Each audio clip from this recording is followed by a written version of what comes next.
Hey, in this week's video, I want to talk about how to take subjective behavior, whether it's good or bad, and making it a metric. And this is top of mind for me right now because I had a coaching session. It's an interesting client of mine last week. He was promoted from individual contributor into management, about 4 months ago, maybe even more. This year's flying by. And he didn't take over his current team. He didn't take over another team. He had to hire a team all from scratch. So usually first thing I do is go over the ATM approach with everybody that's ranking your teams. But in this case, we actually didn't have anybody to rank. We had to go through interviewing, onboarding, training, all that ramp.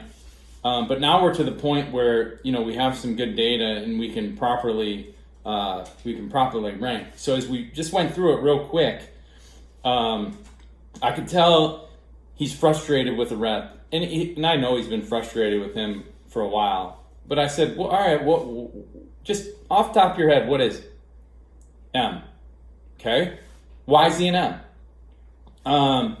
He's disorganized, he's unprepared, he asks the same questions, he doesn't understand simple process. I said, okay, are you frustrated with him, which I know you are, but deep down, are you frustrated with yourself? And he said, I see what you're asking and I get it, but it's, I keep having the same thing. I said, I know, but deep down, do you have the right process in place right now? Could you, of all the things you just told me that they're all subjective, is there a way to track? No. I said, okay, let's take it on the other side. Let's go through, because I know you like this person. What do you rank her? She's an A. Okay, what makes her an A? She's motivated, she's organized, she's prepared, she's a creative thinker. I said, great. I said, do you have any way of tracking that other than the overall number right now? And I know we're new at this, but that's kind of, I got to make you see this. And he's like, no, and he saw my point. I said, so we have kind of 8 things there. We got 4 good, 4 bad. Let's take some of them, right? I need you to think through this and think, what is the behavior that you want to drive, right? And let's make it a metric. Because when you make it a metric and it's right there for everybody to see, it's easy for people to understand what you want. Because right now, you are a rep and you want everybody to do it, the way that you did. And I don't blame you, right? You were successful. You got promoted. You think your way's the best. And guess what? It might be.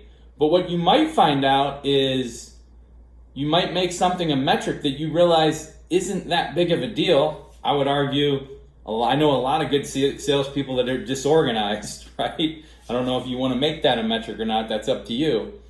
But you may find something that, somebody else does better, right? And it wasn't the way that you did it. And I've learned that the hard way. I've been proven wrong many times. So when you have behaviors that you want to drive, I would figure out a way to track it, because when you track something, you make it public and then you coach on it, then everybody knows that's what you want and make it important. If it's just in your head, people aren't mind readers and everybody does things differently. So I'm excited to see. We're actually meeting this Friday. I'll have the metrics that he came up with and put them in the newsletter that I'm going to send out on Sunday. So if you're not subscribed to the newsletter, I have the link in the comments below. If you're watching this on the newsletter, obviously below you're going to see the results. Hey, hope this helps. Have a great week.